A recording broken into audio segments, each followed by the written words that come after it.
أهلا بيكم في محمية وادي دجلة. الحقيقة محمية وادي دجلة واحدة من أهم المحميات الطبيعية الموجودة في مصر، وتعتبر هي المحمية الأقرب للناس كلها، وده كله بسبب موقعها الاستراتيجي طبعا.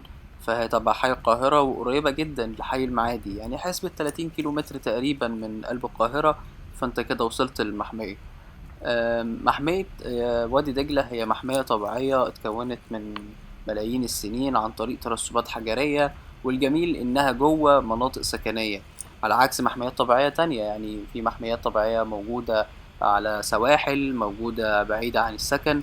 بس الحقيقة أول ما بتدخل من بوابة المحمية، بتحس إن أنت كنت في عالم، اتنقلت لعالم تاني، اتنقلت من عصر لعصر تاني خالص. الجميل في المحمية كمان إنها مساحتها كبيرة، يعني مساحتها حوالي 60 كيلومتر مربع، يعني مش هتقدر تغطيها في يوم وليلة. مهما قعدت فيها هتشوف حاجات جديدة كل شوية، هتشوف نباتات كتيرة مش موجود زيها برا، هتشوف طيور مختلفة كتير، منها طيور مهاجرة، منها طيور مقيمة أصلا في المكان. ده غير السلاحف اللي فيها ونادرة ومهددة كمان بالانقراض. غير الكلاب والثعالب البرية، ودي اللي أنا هموت وأشوفها بصراحة. والحلو بقى في الموضوع ده كله إن السعر رمزي يعتبر خالص، مقارنة بمحميات تانية أو أماكن تانية. يعني السعر للفرد المصري أو الشخص المصري يعني بيدفع 10 جنيه، ولو هيعمل كامبينج أو هيبيت في المكان بيدفع 25 جنيه، يعني الموضوع كله 35 جنيه. والأحلى بقى في الموضوع ده كله إن الدنيا أمان، الأمان أمان. دلوقتي هندور بقى على مكان يعني يكون كويس، نختار مكان كويس نقعد فيه، وبعد كده علشان هنبيت النهاردة نختار مكان يكون مش حر ومش ساقعة في نفس الوقت، علشان لما نيجي نبيت بالليل الجو ما يكونش برد شوية علينا. وفي نفس الوقت يكون مكان ما فيهوش هوا كتير، علشان خاطر لو هنعمل أكل والكلام من ده فالموضوع يكون سهل شوية. بس خلونا قبل ما ندور على المكان دوت ونحدد مكان نقعد فيه، خلوني اقول لكم على كام حاجة كده، معلومات سريعة عن المكان، عن المنطقة نفسها، منطقة محمية وادي دجلة. المحمية ليها بوابة أساسية واحدة، وهي بوابة الدخول والخروج الوحيدة الحقيقة. أول ما بتدخل من البوابة بيظهر معاك الوادي كله. الوادي بينقسم لست مناطق أساسية. أول منطقة هي منطقة السد الأول، وبعد كده منطقة الشلال، وبعد كده منطقة السد التاني، وبعد كده منطقة الكانيون، وبعد كده منطقة مركز الزوار، وبعد كده منطقة الوادي العلوي. الوادي بينقسم لاتنين، الوادي العلوي والوادي السفلي. الوادي العلوي هو أعلى منطقة في وادي دجلة كلها أو في المحمية كلها. آه، زي ما في الصورة باينة قدامكم، بيتقسم عندنا مجاري مياه كتيرة، بتنقسم من أول الأحمر لحد الأزرق. الأزرق دوت هو الوادي نفسه، الوادي السفلي. إنما الأحمر والأصفر والأزرق أو اللبني هم دولت الوديان الأساسية اللي فوق. يفضل لما أجي أختار مكان، أختار مكان بعيد تماما عن مجاري المياه دي، لأن مجاري المياه ديت لو في أمطار أو في سيول أو في أي حاجة، هم دولت المناطق اللي بيبقى مليانة مياه، هي دي المناطق اللي بيبقى نازل فيها المياه أصلا. فيفضل تماما إن أنا أكون بعيد تماما عن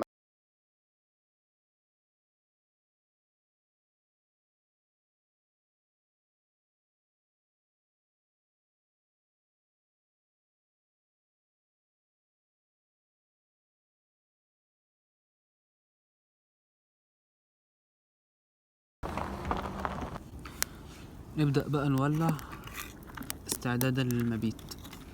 طبعا لما تيجوا تختاروا المكان ما تختاروش مكان يكون في الوادي، يعني في المحميات اللي هي الوديان دايما تختاروا المكان يكون على حدود الوادي، لان الوادي من جوه ممكن في اي وقت الدنيا تمطر. لو الدنيا مطرت الوادي بيبقى من جوه مليان ميه، او بمعنى ادق بتبقى سيول جوه الوادي.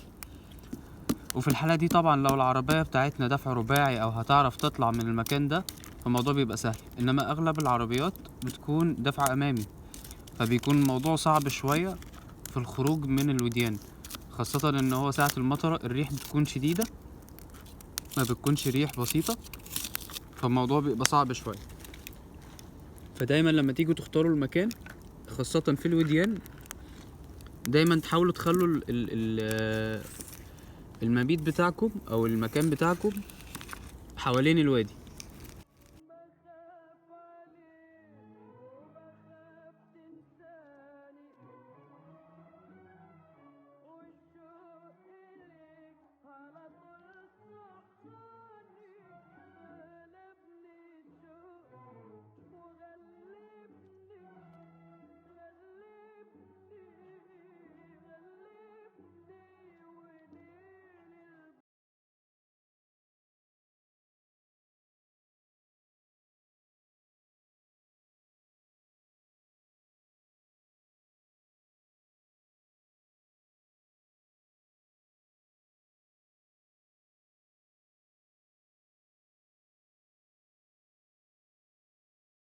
بدأ يبرد اكتر، هنضطر ننقل في العربية ونكمل ليلتنا وسهرتنا.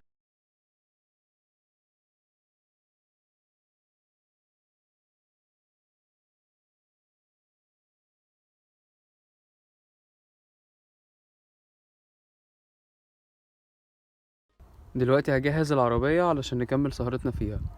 اول حاجة هنعملها هقدم الكرسيين دولت لقدام واجمع كل الحاجات اللي انا جايبها معايا في الكرسيين دول في المنطقة دي، وبعد كده انيم الكنبة اللي ورا واخلي الجزء اللي ورا ده كله مفتوح.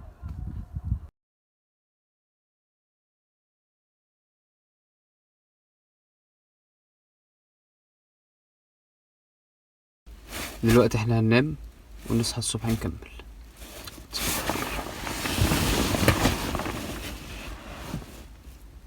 احنا دلوقتي طالعين على الجبل من فوق، هنشوف منظر ما بنشوفوش الحقيقة كل يوم، وهو منظر الشروق.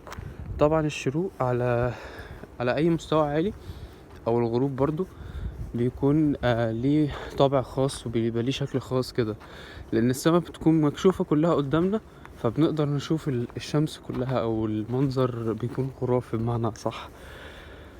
فبس حذاري طبعا يا جماعة للناس اللي هتطلع على الجبال. الناس اللي بتطلع على الجبال لو مش مؤهلة انها تطلع فبلاش. بمعنى برضو لو يعني عايز اوضح لكم الحتة دي المكان اللي بينزل فيه المطر من على الجبال ده حفر المية وهي نازلة من فوق. طبعا الناس اللي هتطلع الجبال لو ما بتعرفش تطلع الجبال او ما بتعرفش تتسلق الجبال ومش مؤهلة انها تطلع فبلاش طبعا، ما رجحش ده خالص. لان الموضوع بيكون صعب شوية وفي مجهود، محتاج تركيز، يعني ما بين الصخور نكون عارفين خطواتنا رايحين فين جايين منين. لان اي خطوة ممكن تكون غلط ممكن تأذينا بعد الشر. يعني احنا كده يعتبر وصلنا اعلى نقطة تقريبا. طبعا حابب انبهكم على اكتر من حاجة، بس اهمهم هي نظافة المكان. يعني المكان اللي احنا شايفينه دلوقتي ده ما تكونش في يوم وليلة، المكان ده اتكون في ملايين السنين عن طريق ترسبات الصخور زي ما احنا عارفين. والجميل ان محمية وادي دجلة بتغطي حوالي 60 كيلو متر مربع، يعني الاماكن جوه اعمق من كده والجبال اكبر من كده كمان. لكن طبعا الناس اللي هي بتحب تكون في مكان يبقى فيه سيجنال قوي ما ينفعش انها تكون جوه بتختفي الشبكة تماما، فما يفضلش ان انت تدخل جوه، خاصة لو العربية بتاعتك مش جاهزة انها تكون وسط الصخور او مش دفع رباعي عامة. ما يفضلش ان انت تكون داخل جوه الجبال بتعمق شديد. مهم جدا طبعا ان انت تجيب معاك اكلك وشربك والكلام ده كله، بس اهم حاجة طالما هتعمل كامبينج خليك في حاجات قليلة، يعني ما تجيبش حاجات تقيلة واكل تقيل، لان للاسف مفيش حمامات موجودة في المكان. لو هتبقى مثلا شوي والكلام من دوت الموضوع قشطة. طبعا يا جماعة ده جزء واحد من محمية وادي دجلة، الناس اللي بتحب المغامرة والاستكشاف هو ده مكانهم. المحميات عامة الطبيعية احسن مكان ان انت تكامب فيه عامة. هنا في مصر موضوع الكامبينج مقتصر بس على المحميات الطبيعية. ما ينفعش ان انت تكامب في اي مكان، لازم يكون فيه اشراف. مش محتاج اوصف لكم جمال المكان طبعا، لكن اهم حاجة ان انت تختار مكان كويس تقعد فيه، ومكان كويس تشوف منه المكان كله. وطبعا الموضوع هيبقى حلو جدا لو كنتوا جروب مع بعض وصحاب. ونتمنى يعني الفترة اللي جاية موضوع الكامبينج والاهتمام بالمحميات الطبيعية في مصر يكون أفضل من كده بكتير. هننزل دلوقتي العربية وبعد كده نتحرك، بس في حاجة مهمة جدا واحنا نازلين، نحاول ننزل بجنبنا، يعني نخلي ربنا يحفظكم الجزمة بالجنب، ده اسهل للنزول. ونختار مكان يكون فيه صخور كويسة ان احنا نسند عليها واحنا نازلين، ما ننزلش على مكان يكون متساوي.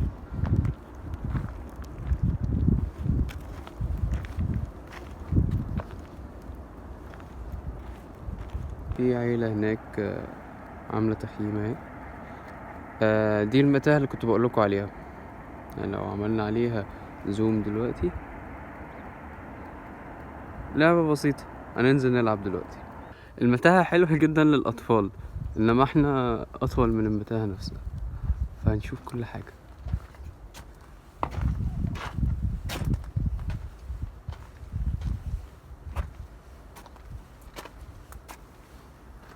حتة سد. وهنا انتهت رحلتنا. هنجهز دلوقتي العربية ونتحرك على البيت.